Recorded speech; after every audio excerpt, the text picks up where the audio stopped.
Good morning, class. In the last lecture, we are studied normal distribution. So now in this lecture, we are solving the some problems based on a normal distribution. So आज हम पढ़ेंगे कि normal distribution का probability of normal distribution. तो वो फॉर्मूले हमने नहीं देखे थे. So probability of normal distribution वो पढ़ेंगे और उसके सम्स पढ़े देखेंगे. सो let's start. To find probabilities of a standard normal random variable using Z table. Here using Z table. So in case 1, अगर find P of Z is greater than 0 less than 1.2 means ये वाला 0 से छोटा और 0 से बड़ा और 1.3 से 1.223 से छोटा मीन्स ये एरिया हमको फाइंड करना है. So this is case 1. So total shaded area can be seen from the table in this way. So to get P of Z is greater than 0 and less than 1.23, this is a shaded area. So we have that is 0.3907. तो हमको वो value क्या देगी 0.3907. सो ये हमारा एक case है. तो ये हमको यूज़ करना है जब हमको मीन्स हमको दिया होगा एग्जांपल में कि हमारा जो जेड है वो 0 से बड़ा रहेगा और 1 से छोटा रहेगा. तो हम ये केस यूज़ करेंगे. सो उसका आंसर क्या है 0.3907. सो ये आपको ध्यान में रखना है. Then another case. So P Z is less than Z is greater than -1.5 to less than 0 means 0 से छोटा है और -1.5 से बड़ा है. Means this is a horizontal. जो ये वाला है शेडेड किया हुआ वो means horizontal. We wish to find the horizontal shaded area. We can find this shaded area from table. So P of P of Z is a greater than -1.57 to equal or less than 0. So we can also write ये minus में. So इस तरह के means opposite side means this way. So they are positive. 0 से वो छोटा रहेगा 0 से बड़ा रहेगा और 1.5 से छोटा रहेगा. मीन्स ये दोनों का आंसर 0.4480 रहेगा.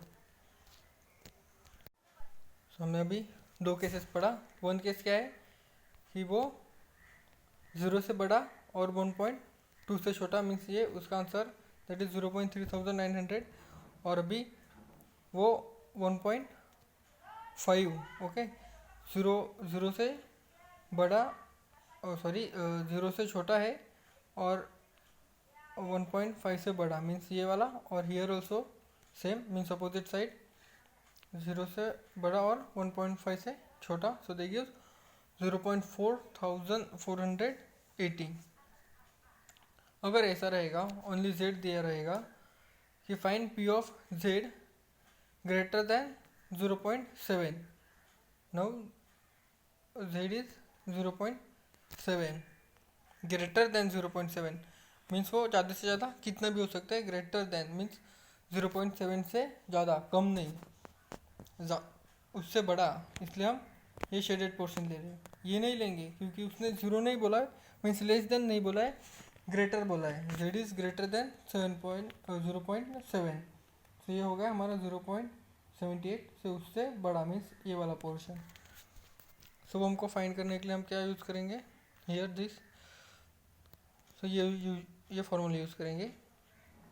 सो the area of interest in this case is equal to the shaded area which can be obtain as below. So P of Z greater than 0.78 So they give 0.5 minus p of less z is greater than 0 and less than 0.78. So they give 2823. So 0.5 minus 2823, so they give 0.2177. So ये value हमने table से find की here. तो हर एक value हमने table से find की, हर एक वैल्यू हियर. कौन से टेबल में? जेड टेबल में हमने यूज़ किया जेड टेबल. जेड टेबल में से हमने वो वैल्यू निकाली. सो ये हो गया हमारा केस नंबर 3. सो ये केस 3 हो गया. That is Z is greater than 0.75. अगर वो जेड ग्रेटर रहेगा तो. Now finding P is equal to Z is greater than -1.2 to less than 0.75. Means अगर जेड हमारा इससे 7.2 से बड़ा रहेगा और 0.78 से छोटा रहेगा तो ये एरिया हमको फाइंड करना है. So shaded area R is the required area. Means वो एरिया हमको फाइंड करना है. तो हम कैसे फाइंड करेंगे? P of Z is greater than -1.2 to 0 less than 0.78. तो हम इसको कैसे लिखेंगे? Means Z is greater than 0 less than 1.2 means ये वाला. And another is my Z is greater than 0 less than 0.75. So हमारे पास है इसका वैल्यू डेट इज 1.2 का, दैट इज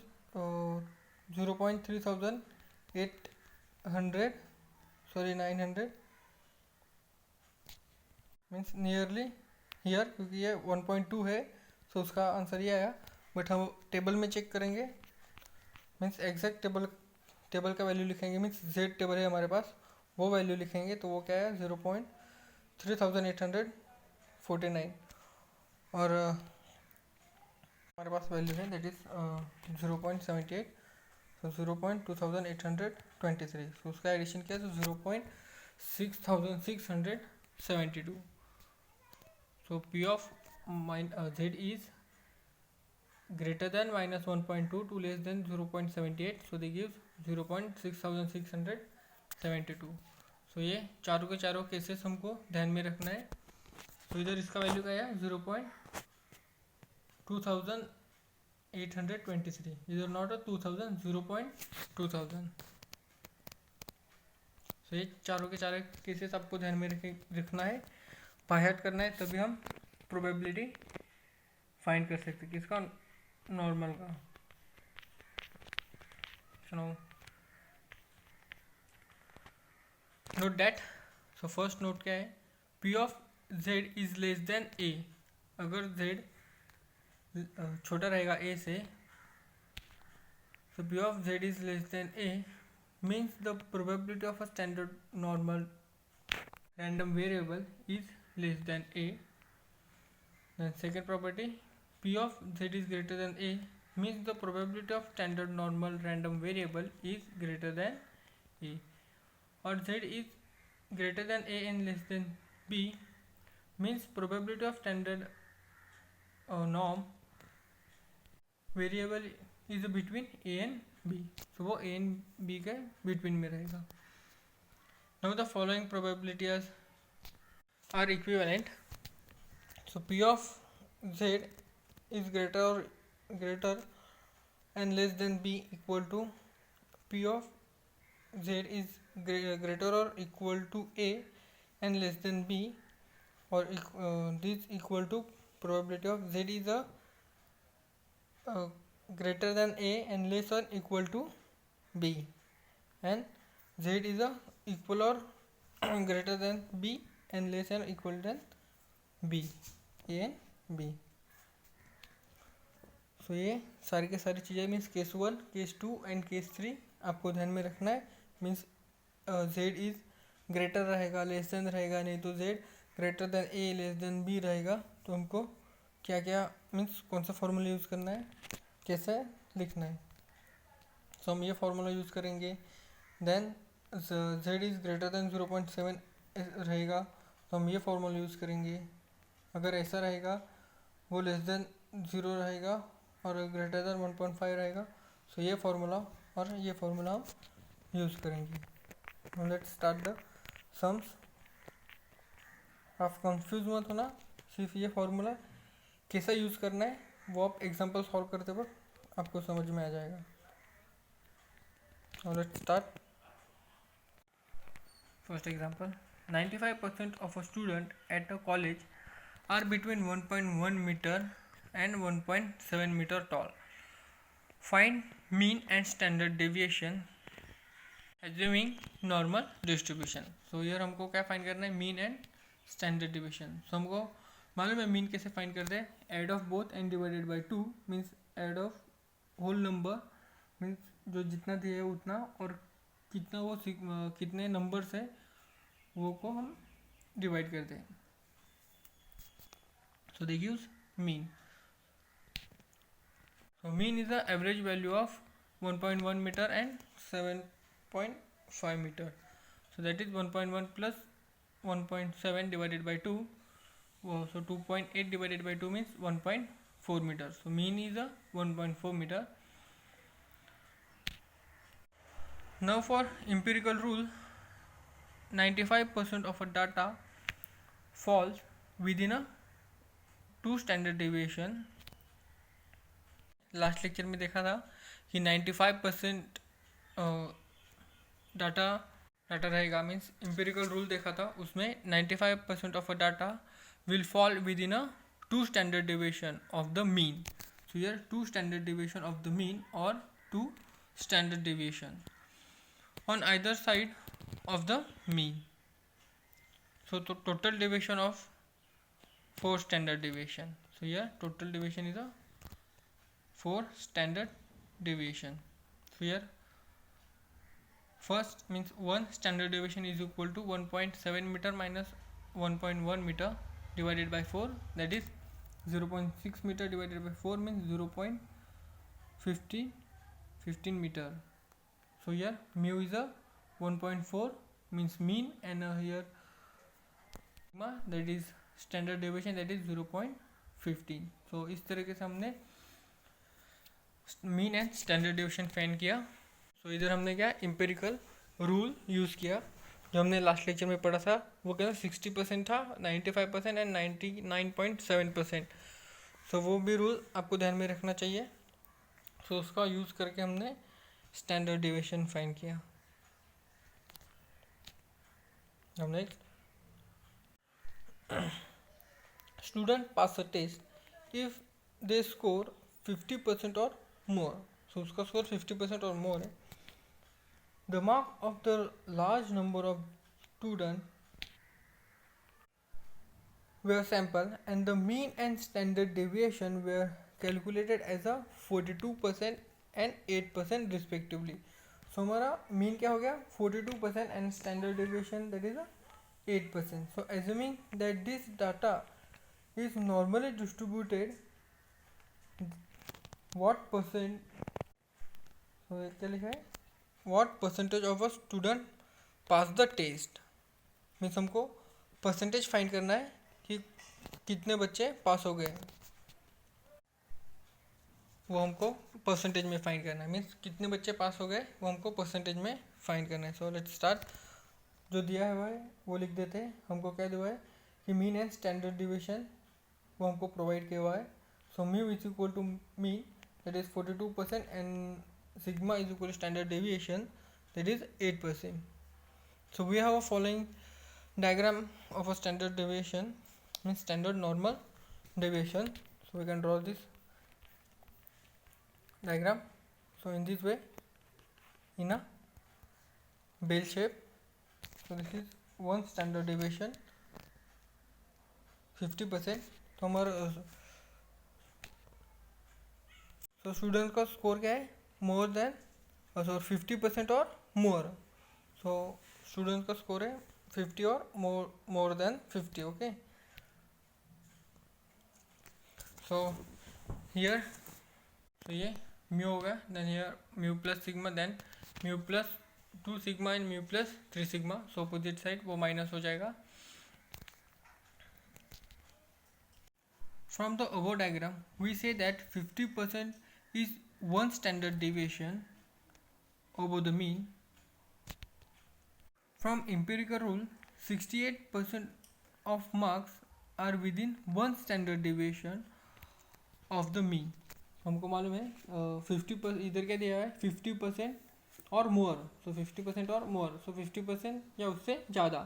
तो हमारे पास एम्पेरिकल रूल में कौन सा फॉर्मूला है कि 60% रहेगा data will fall than one standard deviation of the mean. So we here use the empirical rule, 60% of mark are within a one standard deviation of the mean. So the following that 100 minus 68 means 100 minus 68 क्या, तो 32% बचे, so 32 will be more than one standard deviation. So वो more than a one standard deviation from the mean. So half of 32 are on the highest side will have 50% or more. So हमको 50% और more चाहिए, इसलिए हम उसको half कर देंगे. So 32 divided by 6, so they gives 60% of a student pass the test. So हमने percentage में निकाला कि 32 divided by 2 means 60% of a student pass the test. तो 60% स्टूडेंट पास हो गए. Next, GRE graduation record examination score are normally distributed with mean 500 and standard deviation is 100. Find the probability that randomly selected GRE score in is greater than 620. So and given that A1.2 that is 0.3849.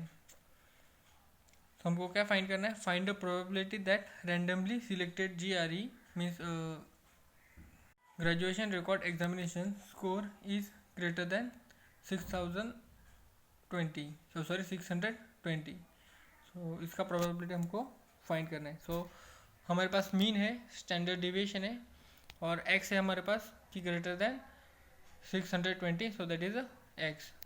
So let's start the sum. और हमारे पास है a of 1.2, so that is 0.3849. So solution in this case, mean mu is equal to 500 and standard deviation 100 and x is a 620. So standardized score, so means z, हम column में standardized score z is equal to x minus mu. Last lecture में हमने देखा कि z is equal to x minus mu divided by sigma. So 620 minus 500 divided by 100 means 120 divided by 100, so they use 1.2. so 1.2, so हमारे पास है a of 1.2 that is 0.3000. so वो भी हम पुट करेंगे. a is a 1. z is a 1.2. from a z table normal distribution, a of z is equal to 1.2, a of z, that is this. So this is given already here. Now p of x is greater than 620. x is greater than 620 means हम case 3 use करेंगे. जो आज हमने पढ़ा वही use करेंगे. Case 3 means z is p of z is greater than 1.2. so p of z is greater than 1.2. so अगर ऐसा रहेगा तो हम कैसे लिखते हैं 1.5 minus p of z is greater than 0 and less than 1.2. so z of z is less than 1.2. so उसका answer है हमारे पास probability of z of 1.2, that is 0.3849. So 0.5 minus 0.3849, so they give 0.1151. Means हमारे पास जो case 3 है वो इधर हमने use किया. सो ये तो हमने टेबल जेड टेबल से फाइंड कर सकते हैं, बट ऑलरेडी हमको इधर दिया हुआ है.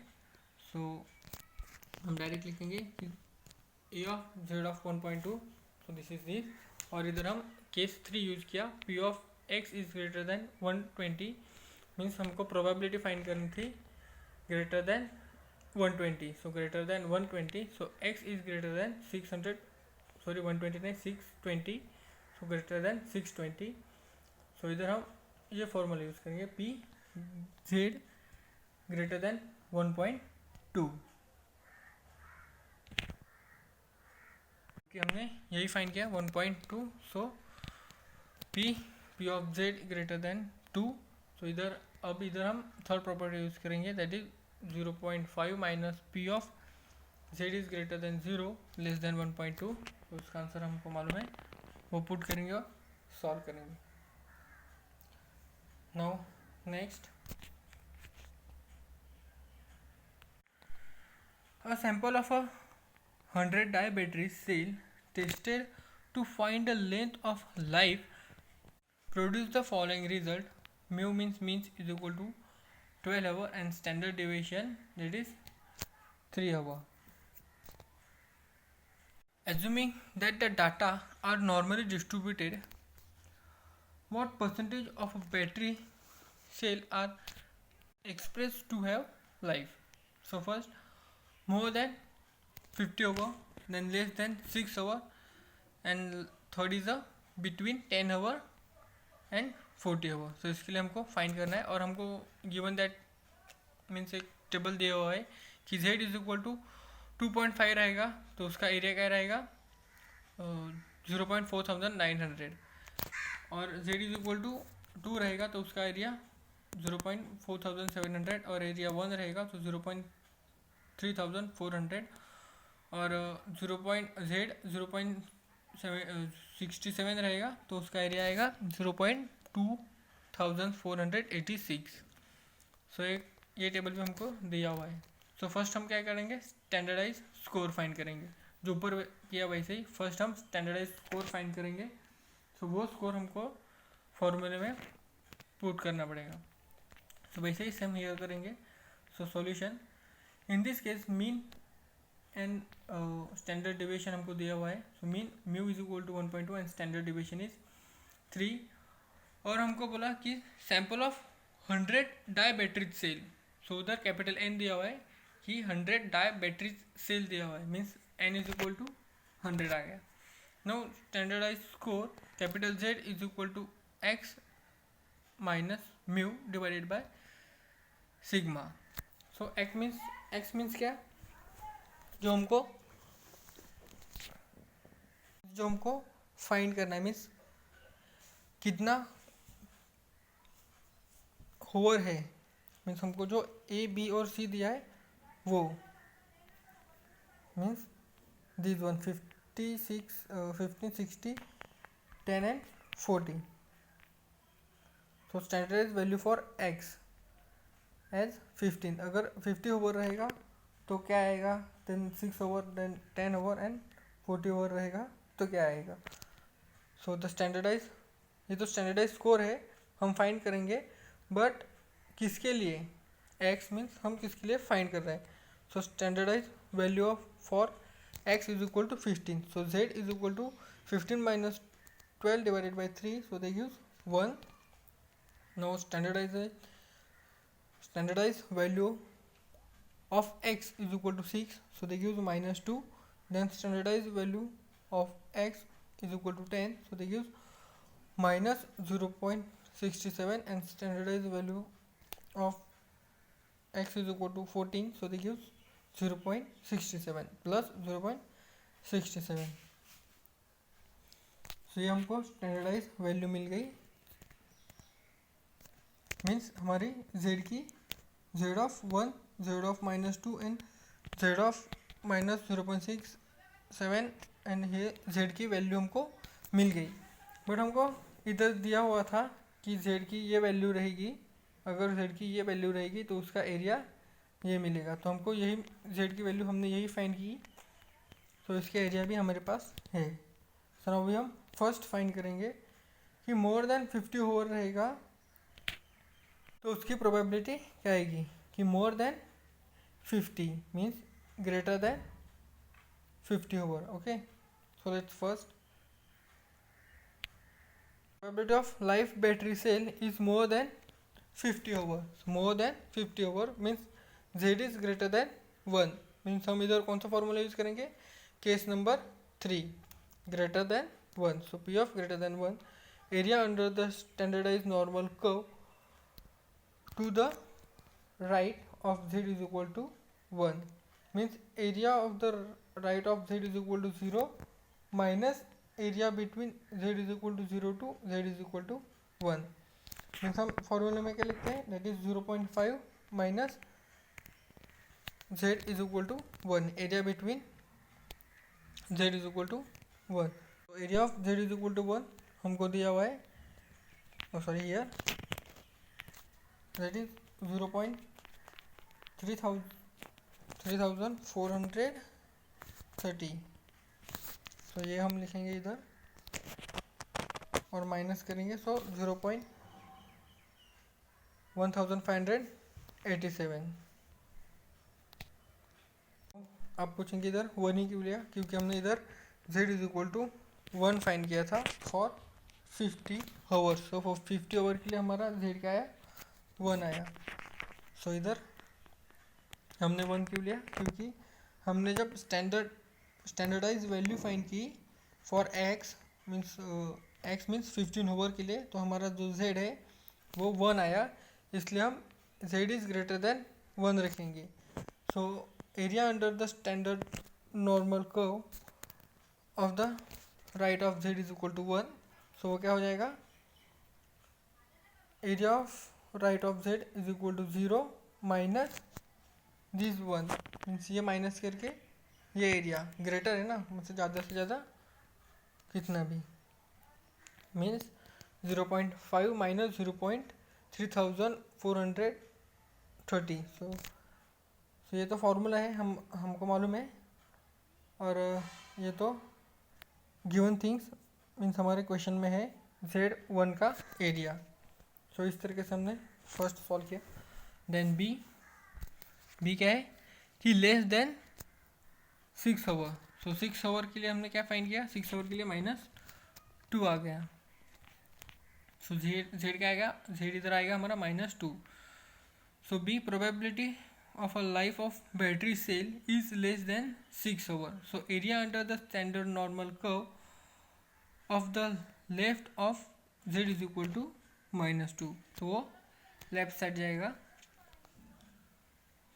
सो now is equal to area of right of z is equal to +2।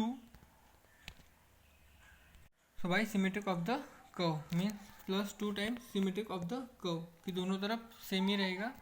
so इसलिए हम ये यूज करेंगे, area of the right of z is equal to 0 minus area of z is equal to 0 to z is equal to 2। So इधर क्या आ गया, तो वो minus है, सो वो सिमिलरिटी ऑफ द कर्व, क्योंकि कर्व सिमिलर है, सो उसके अपोजिट साइड मीन्स वो पॉजिटिव रहेगा। So area of the right of z is equal to +2 हो जाएगा, ये -2 है। सो एरिया ऑफ ये लेफ्ट साइड था तो राइट साइड में वो +2 हो जाएगा। सो राइट साइड में वो +2 हो जाएगा क्योंकि वो सिमेट्रिक ऑफ द कर्व है। सो ये +2 को हम ऐसे लिख सकते थे, area of right of z is equal to 0 minus area of z is equal to 0 to z is equal to 2। So z is equal area of right of z is equal to 0 क्या है हमारे पास, area of right of z is equal to 0 हमारा 0.5 है। So 0.5 और area of z is equal to 0 to 0 area is equal to 2, वो क्या है हमारे पास 0.4772। सो वो भी हमारे पास है ये वाला, तो वो भी हमारे पास एरिया है। सो वो पुट करेंगे तो हमको मिलेगा 0.0228. So less than 6 hour, so that is the probability is 0.0228. Now next, the probability of life of a battery cell between 10 hour and 40 hours. तो उसकी रेंज दी हुई है 10 आवर टू 40 आवर. तो उसको हम कैसे लिखेंगे? In this one means -0.67 to +0.67, क्योंकि हमने ये फाइंड किया इधर और इधर. सो वो क्या -2 प्लस. सो वो कर्व इक्वली है. सो इधर जितना है इतना ही उधर है. सो हम 2 टाइम्स ले लेंगे उसको. सो हम 2 टाइम्स ले सकते हैं क्योंकि due to the symmetrical of 2 curve, वो सिमेट्रिकल है. मीन्स 2 टाइम्स क्या आएगा? P is equal to 0 to Z is equal to 0 to Z is equal to 0.6. So 0.67 की वैल्यू है हमारे पास area, that is 0.2486. So we put here and multiply by 2, so they gives this value 0.4972. So ये area हमको find करना था. so ये area हमारे पास है, बट ये दोनों सिमेट्रिकल है, तो 2 टाइम्स करेंगे तो ये दोनों एरिया हमको मिल जाएगा. तो इस तरीके से हमको नॉर्मल डिस्ट्रीब्यूशन के सम करने हैं. अब next example. In a sample of 1000 cases, the mean of certain test is 40 and standard deviation is 2.5. Means इधर मीन क्या हो गया 40 and standard deviation mean SD means sigma क्या हो गया 2.5 हो गया. और सैम्पल केसेस क्या है 1000 means capital N is equal to 1000 हो गया. By assuming the distribution is to be normal. Now find how many students score between 12 and 50. And ये फर्स्ट हो गया. ये हमको फाइंड करना है कि how many students score between 12 and 50 and how many students score above 80. So ये दो करना है कि अबो 80 मीन्स ग्रेटर देन 80, और कौन सा है दूसरा कि स्टूडेंट स्कोर बिटवीन, कि उसकी रेंज दी हुई है कि 12 to 15. सो फर्स्ट हमको स्टैंडर्डाइज वैल्यू फाइंड करना होगा, देन वो पुट करके हम आगे सोल्व करेंगे. और ऑल्सो गिवन दिया है कि फ्रीक्वेंसी दी हुई है कि 0.8 रहेगा तो उसका वैल्यू है, एंड फ्रीक्वेंसी ऑफ 0.4 रहेगा तो ये, एंड 0.1.6 रहेगा तो ये. सो let's start. In this case mean is 40 and standard deviation is 1.2 and capital N is 1000. ये तो हमको मालूम है. Now standardized value of x is equal to z. We know that z is equal to x minus mu divided by sigma. So ये हमको मिला.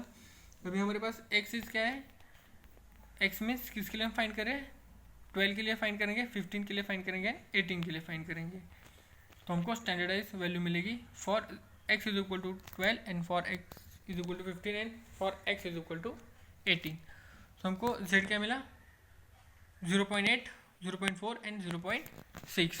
So same हमने अभी ऊपर जो सम किया प्रीवियस वन, हमको वैल्यू मिली 0.8 माइनस 0.8 है, बट हियर 0.8, 0.4 एंड 1.6. सो उसकी फ्रीक्वेंसी क्या है? ये रही, वो भी हमको ऑलरेडी गिवन है. नो फर्स्ट पार्ट देखेंगे. क्या फर्स्ट में क्या बोला है?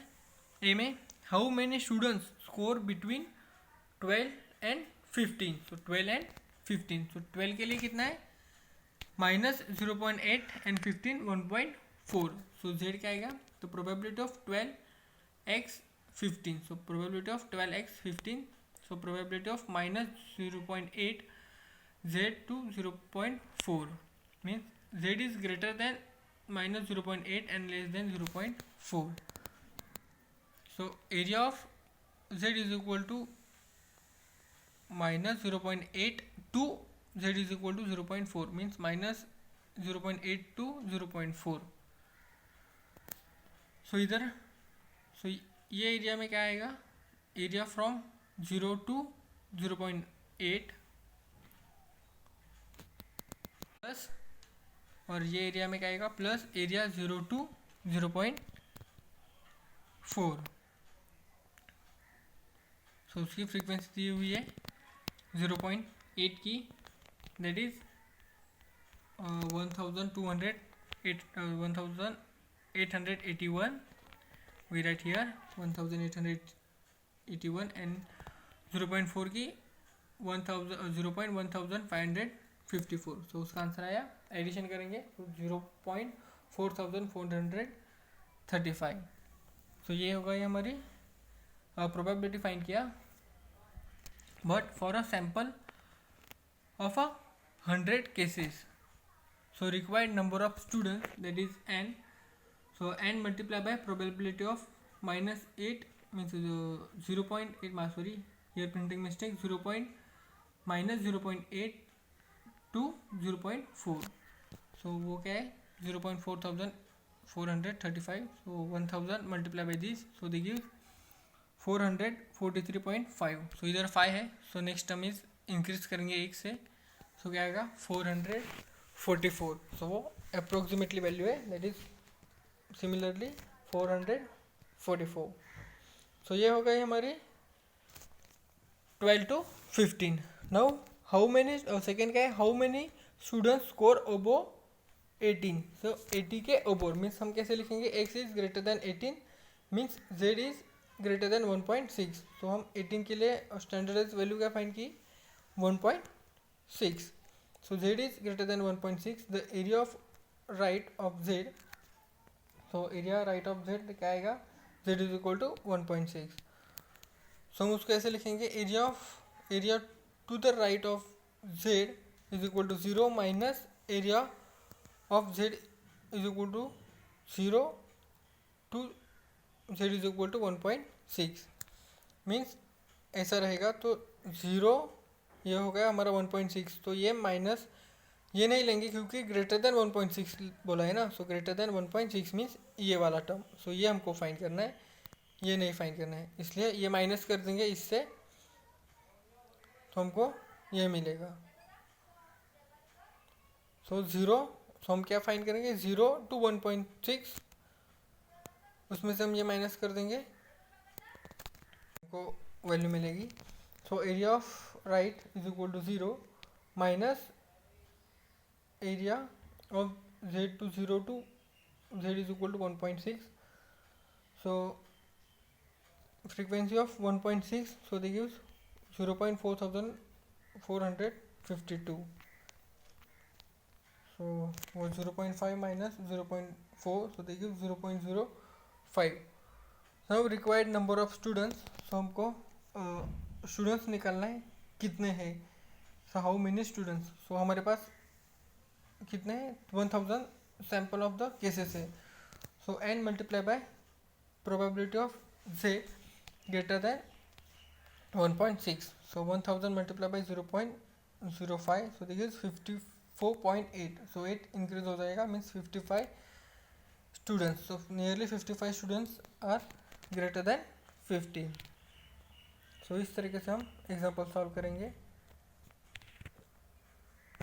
सो एक बार फिर से देख लो कि हमको इधर दिया हुआ है पूरा कि standard division mean and capital N means sample of 1000 cases, तो वो सब कुछ दिया हुआ था।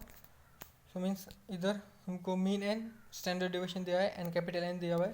तो हमको फाइंड क्या करना है, हमको प्रोबेबिलिटी फाइंड करनी है कि हाउ मेनी स्टूडेंट्स, हमको इधर प्रोबेबिलिटी नहीं, हमको कितने स्टूडेंट्स है जिसका स्कोर 12 to 15 है, मीन्स 12 to 15 के बीच में कितने स्टूडेंट्स है, और how many students score above the 18 means ऐसे कितने स्टूडेंट्स है जिनको 18 से ज़्यादा है या तो 18 है, और हमको ये फ्रीक्वेंसी दी हुई है। सो हम फर्स्ट स्टैंडर्डाइज वैल्यू फाइंड करेंगे।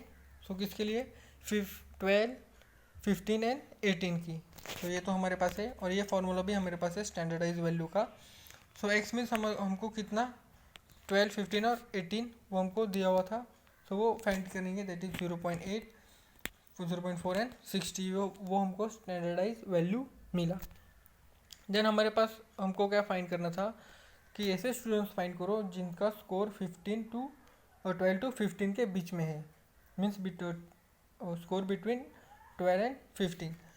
सो उसका स्टैंडर्डाइज वैल्यू का आया 12 का, दैट इज -0.8, और 15 का 0.4 आ गया। मीन्स एरिया, उसका एरिया क्या हो गया, area of z is equal to 0.8 to z is equal to 0.4, means -8 to 0.4 तक उसका एरिया है, 0.4 तक। बट 0.8 -0.8 मीन्स वो इक्वल हो जाता है प्लस 0.8 से, क्योंकि वो सिमेट्रिकली कर्व है। सो -0.8 मीन्स प्लस 0.8। सो हम इसका एरिया, क्योंकि ऐसा कर्व रहेगा, तो ये माइनस वाला और ये प्लस वाला, मीन्स ये एरिया भी चाहिए हमको, दैट इज 0.8, और ये 0.4 वाला भी चाहिए। सो ये एरिया प्लस ये एरिया हम टोटल करेंगे तो हमको आंसर मिल जाएगा। So area from 0 to 0.8, 0 to 0.8 means कौन सा एरिया, 0 टू 0.8, हियर माइनस है, मीन्स इधर -0.8 है, सो उतना ही 0.8 इधर हम फाइंड करेंगे, वो area plus area from 0 to 1.4 means ये 1.0.4 मीन्स ये एरिया प्लस ये एरिया मीन्स क्या, कौन सा एरिया हो जाएगा, वो इधर से लेकर इधर तक, मीन्स -0.8 टू 0.4, ये टोटल एरिया। सो वो एरिया हमको फाइंड करना है। सो वो एरिया हम इधर से निकालेंगे, और हमको मालूम है 1.8 की फ्रीक्वेंसी हमको ऑलरेडी गिवन एंड 1.4 की ऑल्सो गिवन, सो उसका ऐड करेंगे। सो हमने अभी एरिया मीन्स उसका एरिया फाइंड किया, बट हमको क्या फाइंड करना है कि how many students, so required the number of students. हमको दिया था कि सैंपल दिया था कितने केसेस है, कि 1000 है, so number capital N is 1000 multiply bye हमने जो एरिया फाइंड किया, तो सो मीन्स अप्रोक्सीमेटली 1000 में से कितने 444 स्टूडेंट्स है कि जिनको 12 टू 15 स्कोर किया हुआ है। नाउ सेम हम अबो द 18 मीन्स कितने स्टूडेंट्स है कि x स्टूडेंट्स है कि जिन्होंने अबो द 18 मार्क्स निकाले हैं, मीन्स स्कोर किया है। सो सेम हम कैसे करेंगे, उसका स्टैंडर्ड 18 का स्टैंडर्ड वैल्यू क्या है, z is 1.4, so z is greater than 1.6, here 1.6। So हमको अभी एरिया फाइंड क्या करना है कि area to the right of z is equal to 1.6 means 1.6 तक फाइंड करना है, 1.6 तक। तो हम क्या करेंगे, पूरा एरिया लेंगे, उसमें से 1.6 माइनस कर देंगे, मीन्स उससे ज़्यादा वैल्यू मिलेगी, क्योंकि ग्रेटर देन 1.6 है ना, क्योंकि हमको ग्रेटर देन फाइंड करना है। सो सपोज इधर 1.6 हो जाएगा और ये हमारा कर्व है, सो हमको ग्रेटर चाहिए, ये नहीं चाहिए, हमको ग्रेटर चाहिए, मीन्स फुल में से हम ये माइनस कर देंगे, मीन्स 1.6 माइनस कर देंगे तो हमको ग्रेटर वैल्यू मिलेगा। सो इसलिए हम area of right z is equal to 0 means पूरा value minus 1.6, so area from z is equal to 0.6 means ये हम माइनस कर देंगे तो हमको वो जो ग्रेटर है वो मिलेगा, समझा। मीन्स हमारे पास ऐसा है एक कर्व, हमको इधर 1.6 है, सो 1.6 से ज़्यादा चाहिए ना, greater than 18 means greater than 1.6 means कौन सा, ये वाला शेडेड पोर्शन हो गया। सो वो कैसे फाइंड करेंगे, ये पूरे में से 1.6 मीन्स 0 टू 1.6 है, ये माइनस कर देंगे तो उससे ज़्यादा वैल्यू हमको मिलेगा। तो वैसे ही कि हमने 1.5 माइनस 0.4452, सो वो हमको मिला 0.058, और हमको हाउ मेनी स्टूडेंट्स मीन्स कितने स्टूडेंट्स है वो चाहिए, इसलिए capital N multiply by this one, so they gives 55, so nearly 55 students is greater then above 18 above, means 55 students ने स्कोर किया अबो द 18। सो इधर हमारा यूनिट 5 ख़त्म होता है, मीन्स हमारा सिलेबस इज़ ओवर। सभी अच्छे से स्टडी करो और all the best for exam. So इधर हमने यूनिट 1, 2, 3, 4 और 5 कंप्लीट कर दिया। तो ये हमको एक्स्ट्रा लेक्चर बचेगा, तो हम रिवीजन करेंगे कि यूनिट 1, 2, 3, 4 और 5 में क्या क्या पढ़ा। पे एक्स्ट्रा मीन्स हमको लेक्चर मिला तो, नहीं तो एग्ज़ाम के लिए ऑल द बेस्ट। फिर से आप लेक्चर देख लो, सब हमारे यूट्यूब पे है। तो लिंक भी मैंने भेजी है अपने ग्रुप में, तो आपको कुछ डाउट रहेगा तो लेक्चर देखो, नहीं तो जिधर भी डाउट रहेगा तो उस लेक्चर के कमेंट बॉक्स में डालो कि ये कैसे आया, तो मैं आपको बता दूंगा। Okay, now we are stop here.